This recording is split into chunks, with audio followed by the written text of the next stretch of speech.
Good morning, everyone. Sean from Travel Inspire. We are inside a cafe, Paris.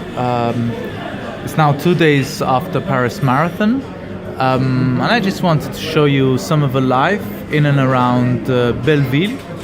Belleville is a working class district of Paris, and it doesn't have that sort of chic, elegant patina that the rest of Paris has. Prices for everything here are reasonable. As you can see from the cocktail board and beer board, a pint is just €6 instead of 8 or 9. There is great mixité, which means people of different origins mix together and spend time together. And there are lots of markets here, like fruit markets, markets for different cuisines. But generally speaking, life is just more real here. It's not like super elegant and super expensive like in central Paris. It's not banlieue, it's just like 5-6 stops from the very center of Paris.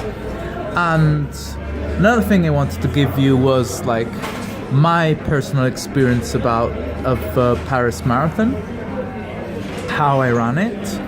And I have to say I wasn't really up to my own expectations as a runner.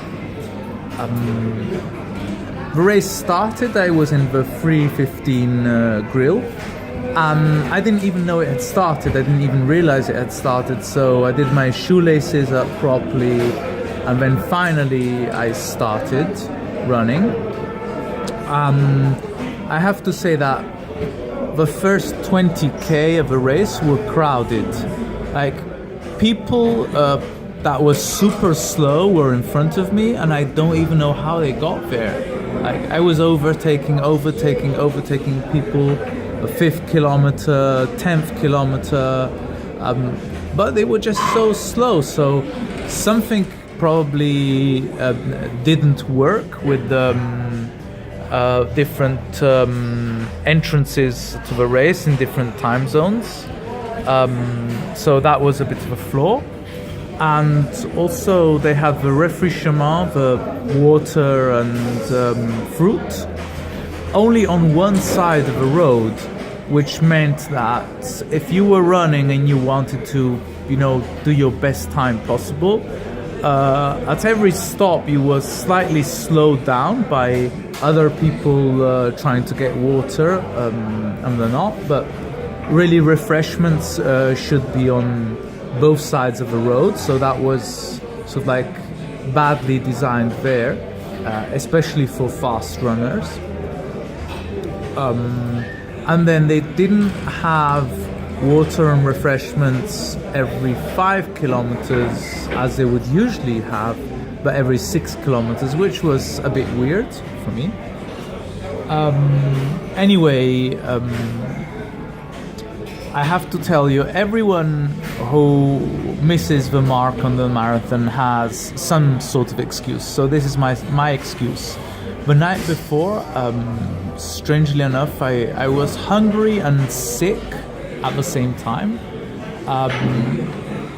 We had to meet friends, so I went without eating for a long time. And when I did finally have something to eat, I felt totally nauseated and I couldn't eat anything.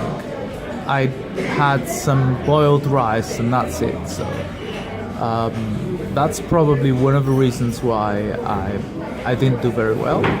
Anyway, I was running, let's say, around 4 minutes 30 seconds per kilometer up to the 20th. I overtook the pacemakers for 3:15. Finally, I reached kilometer 30.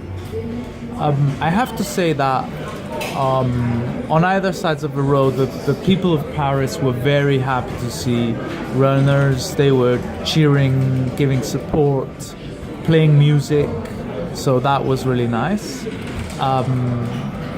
Kilometer 28, 29, we saw the Eiffel Tower, Also from kilometer 24 to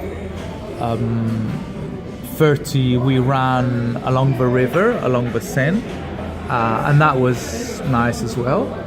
And then kilometer, let's say 30, 32, we started to go through Les Bois de Boulogne, which is the woods or park of Boulogne, famous for lots of paintings by the Impressionists, and a place where people would go in a carriage 150 to 100 years ago. But anyway, I was hit by a massive crisis from kilometer 32 on, so I started going slower and slower. I had muscular pain, and so it took all my willpower to go on, not to start walking, and I basically slowed down massively. I must have lost at least 5 minutes in the second half. I know maybe it doesn't sound a lot to some runners, but to me, to lose 5 minutes in the second half is really, really terrible. And basically, I couldn't run anymore. You know, I was just jogging along, but not really running. Possibly the last kilometer or so was not as terrible, and because there are lots of soft slopes and parts going downhill in the last few kilometers, I think that it could really be a fast marathon. You know, you could really progress in the last half and knock off probably a minute and a half, obviously if you're fit enough to do it. But anyway, my final time was 3 hours 15 minutes 45 seconds. It's not terrible, but we can do better than that, so I hope I'll be able to tell you all I'm much happier after my next challenge, my next race. But other than that, we've been visiting Paris, and we've been enjoying it very much. Yesterday it was a rainy day. We went to the famous bookshop Shakespeare and Friends, Shakespeare and Company, near Notre Dame. It's well worth a visit. And then we went for an Italian dinner with friends. So that's all for now. Goodbye.